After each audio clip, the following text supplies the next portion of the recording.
Hello and welcome back to the Fantasy Playmakers. What's up, guys? In this video, I'm going to be going through my start sits at the tight end position, and let's just get right into the first Thursday night matchup where we have the Cowboys taking on the Saints. For the Cowboys, I think you can continue to rely on Dalton Schultz as like a back-end tight end one. I think he definitely loses some safety and ceiling, once you have all those weapons there with Cooper, Lamb, and Gallup. But I still think he's someone who's going to be involved, on a game-to-game basis. For the Saints, there's just nothing going on here at the tight end position. With Adam Troutman out, I still just do not trust Juwan Johnson, so I'm just going to be sitting any of those Saints tight ends. Moving on to the Sunday games, the Giants take on the Dolphins. For the Giants, you really can't trust any of these tight ends. Kyle Rudolph, Evan Ingram, especially with Daniel Jones out and Mike Glennon coming in. I have even less trust in these guys, and I already had basically zero. For the Dolphins, Mike Gesicki definitely hasn't shown those ceiling games as of late, but I still think he's someone you can trust as like a mid to back end tight end one. Then in this Colts Texans game, just nothing going on here at the tight end position that I'm interested in. Jack Doyle is coming off of a really nice game against the Bucs, but we've seen this movie before. It's going to be Mo Alley-Cox getting like 2 receptions for 6 yards and a touchdown this Sunday. So I'm still just going to be fading both of these guys. For the Texans, it looks like Brevin Jordan's the number one tight end there. I still just can't trust any Texans weapons not named Brandon Cooks. Moving on to the Vikings Lions game, I'm going to be sitting at Tyler Conklin. He was someone who had a nice run of being like a fringe start every single week. The last 2 games, he just has not been as involved in the offense, so he's going to be a sit.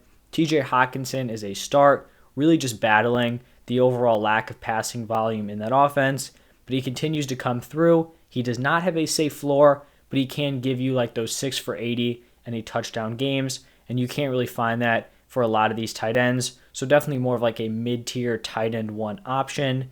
In the Eagles-Jets game, Dallas Goedert is a start here. It's definitely not something I feel super confident in. He's like a borderline top 12 tight end for me.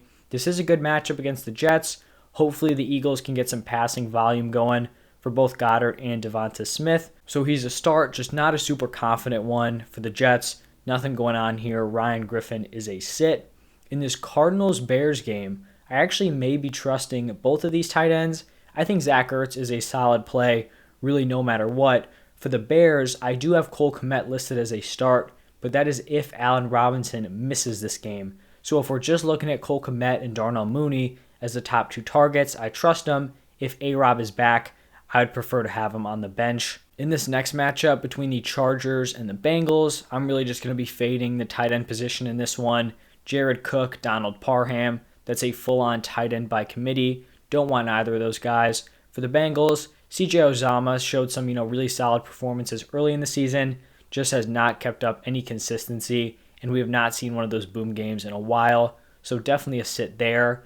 In a divisional game between the Buccaneers and the Falcons, Rob Gronkowski has got to be a lock in lineups moving forward. I think when I did my rest of season tight end rankings, I had Gronk at tight end 5. I believe that's where it was, behind Kelsey, Waller, Andrews, and then Kittle. I honestly think you can make an argument for him ahead of Kittle at this point. He's an integral part of this offense. He looks healthy, and so he's a locked-in start. For the Falcons, Kyle Pitts has definitely been very, very disappointing, and it's not really his fault. I wasn't a huge fan of him coming into the season just because, the whole history with rookie tight ends. It's not great. He showed some flashes early in the season, but now with Calvin Ridley out dealing with his mental health, defenses can just lock in on Kyle Pitts because there's really not much going on there in that offense, besides Cordell Patterson. So he's a start, but honestly, at this point in the season, he's more of like a back-end tight end one. In this Jaguars Rams matchup, not interested in either of these guys.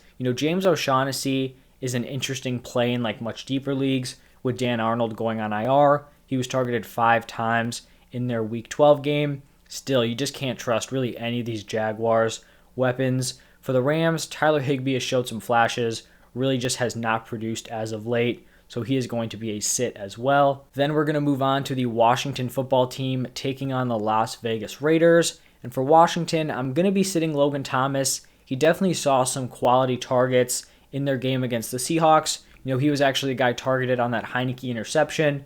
That was almost a big play for Logan Thomas. He was also targeted in the red zone, could not come down with the ball. That would have been a touchdown. So it's good to see that the opportunities are there. I just need to see one solid, productive fantasy game from him, and then I think we can put him back in as like a solid tight end in your lineups. For the Raiders, I have Darren Waller here listed on the graphic, but it looks like he may not be playing this week. Obviously, if he's good to go, he's a start. If he is out, though, his backup, Foster Moreau, is definitely someone to keep your eye on. I honestly think I'd feel comfortable starting him because we saw Waller miss a game earlier this season, and Foster Moreau just took over that exact same workload. It wasn't like splitting time between 2 or 3 tight ends. He was the guy. I think he had like a 6 for 60 and a touchdown stat line. So definitely someone that I think if you're desperate, you can plug in as a solid option. In the divisional game between the Ravens and the Steelers, I think you can trust both of these tight ends. Mark Andrews is a high-end tight end 1, probably going to be the tight end 2 in my weekly tight end rankings behind Travis Kelce. And then Pat Freiermuth just continues to get it done. He's a very, very solid red zone threat and still sees some volume on top of that. So great to see from Freiermuth, and he is going to be a start. In the 49ers Seahawks game, you're going to continue starting George Kittle. He's going to have some of these games where he's just not super involved. They're going to be super focused on the run. He's going to be used as a blocker. It's unfortunate, but those games are going to happen. But you're also going to see the games where he's like 6 for 60 and a touchdown, and that's why you keep him in your lineups. For the Seahawks, Gerald Everett's kind of become a fringe guy, and it's impressive because he's been putting up numbers, really when the team has been performing terribly. So if they can start to click some things together, he's definitely established himself as probably like the number 3 target on this team. So just something to keep an eye on. But right now, with how poorly that overall offense is playing, I just don't think you can trust him. And now we've got the Sunday night game between the Broncos and the Chiefs. And this one may come as a surprise, but I'm actually going to be sitting Noah Fant. I'm really just done with a lot of these Broncos pass catchers. You got Noah Fant, Jerry Jeudy, Courtland Sutton, Tim Patrick. They all need the ball, and I'm sorry, but Teddy Bridgewater is just not going to be that guy. None of these players have any ceilings. If one of these guys has a good game, 80, 100 yards, you're basically taking up almost 50% of the passing volume. So really all these players are just unable to coexist as like solid fantasy options when they're all together in this offense. And that just leads me to not trust Noah Fant moving forward. For the Chiefs, no-brainer, Travis Kelce, tight end 1. And then the final game of the week, Patriots Bills.